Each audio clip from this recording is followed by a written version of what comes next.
Hello students, मैं Prince Tiwari class 11 की chemistry लेकर आया हूँ। आज चैप्टर 1 का रिवीजन हम लोग करेंगे, कितना हम लोगों ने आज तक पढ़ा हुआ है। ठीक है, चैप्टर 1 में हम लोगों ने केमिस्ट्री के इंट्रोडक्शन देखा था, तो ज़्यादा हम लोग उसमें देखना नहीं है। हम लोग जो मेन टॉपिक्स हैं उसमें देख लेते हैं। हम लोगों ने सबसे पहले देखा था, जो सबसे पहला टॉपिक हम लोग को देखा गया था वो था कन्वर्जन ऑफ यूनिट हम लोगों ने देखा था। उसमें हम लोगों ने काफी चीजें देखी थी। जो मेन चीजें हम लोग उसमें देख लेते हैं। हम लोग ये देखें 1 micron is equal to 10⁻⁻6 metre, 1 nanometre is equal to 10⁻⁹ metre, 1 angstrom is equal to 10⁻⁻10 metre, 1 picometre is equal to 10⁻⁻12 metre, 1 fermimetre या femtometre is equal to 10⁻⁻15 metre. ठीक है, इसके बारे में हम लोगों ने देखा था और एक एग्जांपल लिया था कि एक दूसरे को कैसे इंटरकन्वर्ट करेंगे। Means 1 micron equal to how much nanometre कर सकते हैं कि कितने नैनोमीटर होंगे। एग्जांपल लिया गया था 1 micron this is equal to 10⁻⁻6 metre, 1 nanometre this is equal to 10⁻⁹ metre. Divide कर दीजिए आप दोनों इक्वेशंस को। क्या करिए, आप दोनों इक्वेशंस को डिवाइड कर दीजिए। ठीक है, तो 1 micron divide by 1 nanometre this is equal to 10⁻⁻6। ये माइनस है, ऊपर जाएगा प्लस हो जाएगा, तो पावर जुड़ती है। ठीक है, तो 1 micron this is equal to 10⁻³ nanometre. ठीक है, नैनोमीटर को आप इधर लेके जाइए तो 1 से मल्टीप्लाई होगा, ये नैनोमीटर आ जाएगा। इसी तरह हम लोग सभी यूनिट को इंटरकन्वर्ट कर सकते हैं। ये वैल्यू आपको बहुत इंपॉर्टेंट थी, जो आपको याद करनी थी। ओके ना, इसके बाद हम लोगों ने देखा था यूनिट्स के बारे में देखा था। यूनिट्स के बारे में हम लोगों ने क्वांटिटीज के बारे में देखा था। फिजिक्स में भी आपको पढ़ाया गया है 7 फंडामेंटल क्वांटिटीज होती हैं। पहला आपका था length, mass, time, current, luminous intensity, amount of substance, इतने के बारे में हम लोगों ने देखा था। ठीक, अब इसमें 7 में आप ये जानते हैं कि इनकी सबकी यूनिट्स भी आपकी फंडामेंटल यूनिट्स होती है और इन्हीं की हेल्प से जो यूनिट डिराइव होती है या क्वांटिटीज डिराइव होती है, they are known as derived quantities and derived units. ठीक है, फॉर एग्जांपल अगर हम लोग देखें कि हमारी डेंसिटी क्या होती है, density is equal to mass upon volume. Volume derived quantity है। v equal to what, a cube. a आपकी लेंथ होती है, a का क्या है, a इंटू a, मतलब a आपका 3 टाइम्स मल्टीप्लाई हुआ है। दैट्स वाई ये क्या है, ये डिराइव्ड यूनिट है, तो ये होल अपॉन क्या हो जाएगा, डिराइव्ड यूनिट। और इसकी डिराइव्ड क्वांटिटी, और इसी की जो यूनिट होगी वो क्या होगी, derived unit, KG per metre cube. This is the derived unit. क्यों, केजी और मीटर से मिलकर बना हुआ है, इसको डिराइव्ड यूनिट हम लोग कहते हैं। ठीक है, इसके बाद हम लोगों ने देखा था सिग्निफिकेंट फिगर। क्या देखा था, फिगर, सिग्निफिकेंट फिगर हम लोग देखा था कि पहला जो था all non zeros are count in significant figure. Significant figure होता क्या है, the sum of certain and uncertain digits is known as significant figure. For example 24.05। ठीक है, इसमें दो तरीके के क्वांटिटीज, दो तरीके की डिजिट होती है, एक ये और ये 3। ठीक, लास्ट वाली जो डिजिट होती है that is known as uncertain, और उसके पहले जितनी डिजिट होती है सबकी सब क्या होती है, सर्टेन है। क्योंकि इनका मेजरमेंट हम लोग 100% कर सकते हैं, लेकिन इसका मेजरमेंट 100% नहीं हो सकता। तो ये कितनी है, 3 + 1, तो इसका सिग्निफिकेंट फिगर कितना हो जाएगा, 4। और पहला इसमें था कि all non zeros are count in significant figure, means 2486.0222। ठीक है, इसमें देखिए ये सब नॉन जीरो है, तो ये सिग्निफिकेंट फिगर कितने जाएंगे, 1 2 3 4 5 6 सिग्निफिकेंट फिगर। ठीक है, सेकंड हम लोग देखा था अगर नॉन जीरो के पहले जीरो आ जाए तो कभी भी सिग्निफिकेंट फिगर में काउंट नहीं होता। मींस इसमें डेसिमल के पहले भी जीरो है, बाद में भी है, लेकिन नॉन जीरो के पहले है तो सिग्निफिकेंट फिगर में काउंट नहीं होगा। इसमें कितने होंगे? केवल 3, 1 2 3, केवल कितने सिग्निफिकेंट फिगर होंगे? केवल 3। ओके,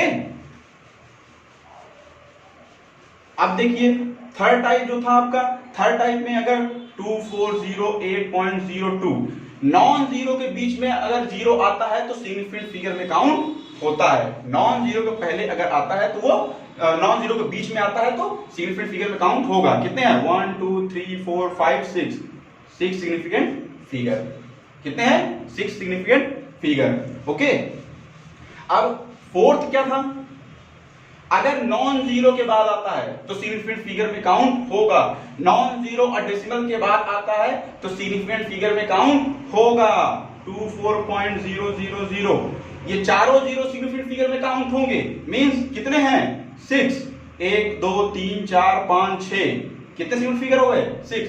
नॉन जीरो डेसिमल के बाद जितने भी आते हैं जीरो वो सब के सब सिग्निफिकेंट फिगर में काउंट होंगे। लेकिन 240000 इसके बारे में अगर देखा जाए तो इसको आपको साइंटिफिक नोटेशन में चेंज करना पड़ेगा। इसके लिए मैंने आपको बताया था कि 2.4 इंटू 10 पावर 1 2 3 4 5 6 7 दिस वैल्यू, और ये वैल्यू कभी भी सिग्निफिकेंट फिगर में काउंट नहीं होती। तो इसमें सिग्निफिकेंट फिगर कितने हैं? केवल और केवल 2।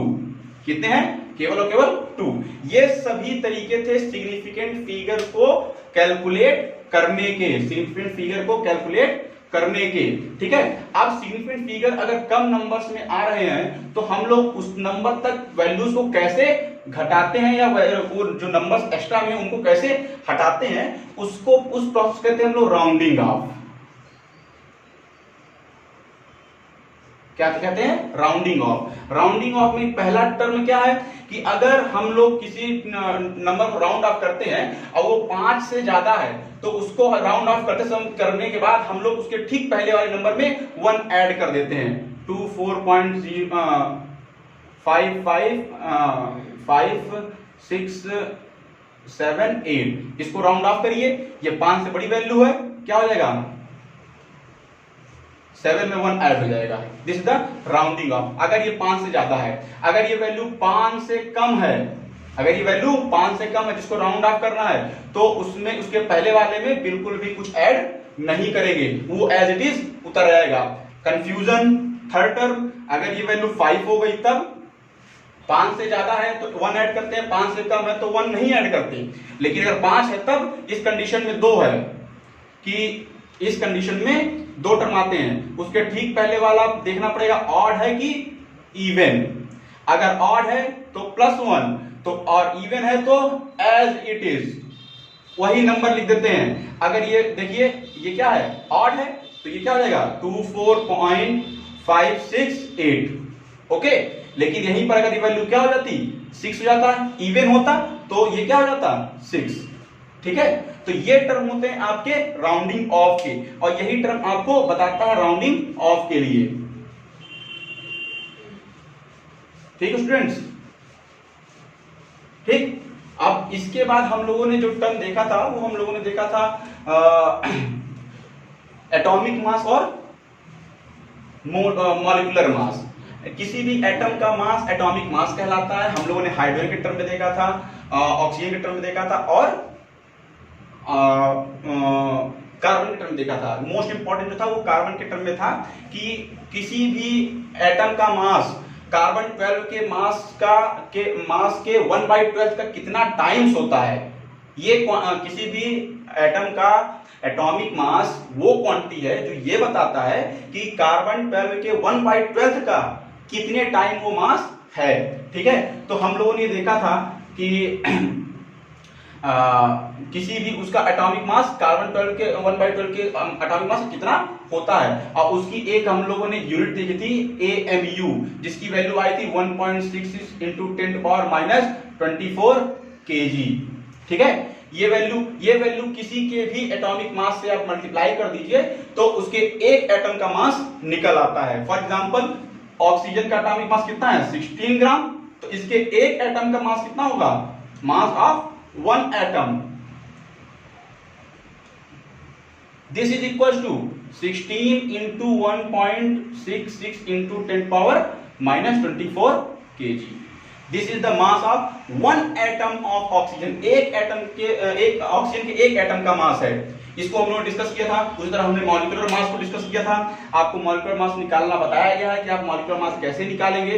सम of all atoms present in the molecule, sum of the mass of all atom present in a molecule is known as molecular mass.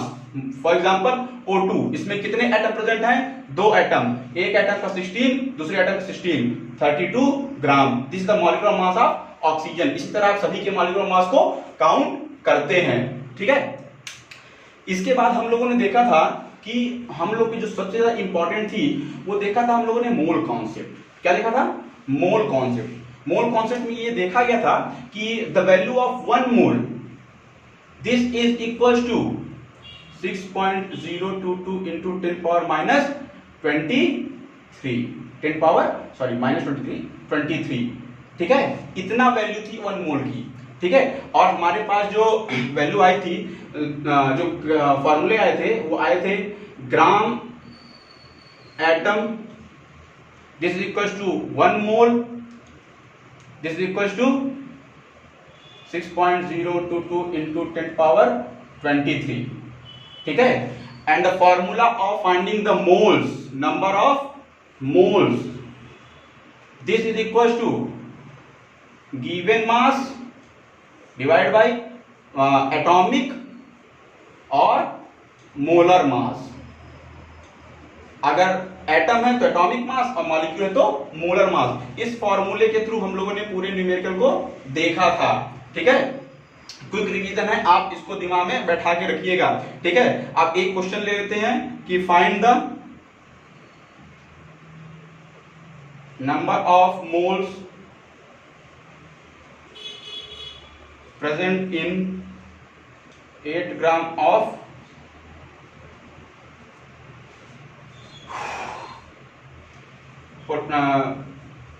Potassium, 8 gram of calcium कर लीजिए। ठीक है। 8 ग्राम ऑफ कैल्शियम।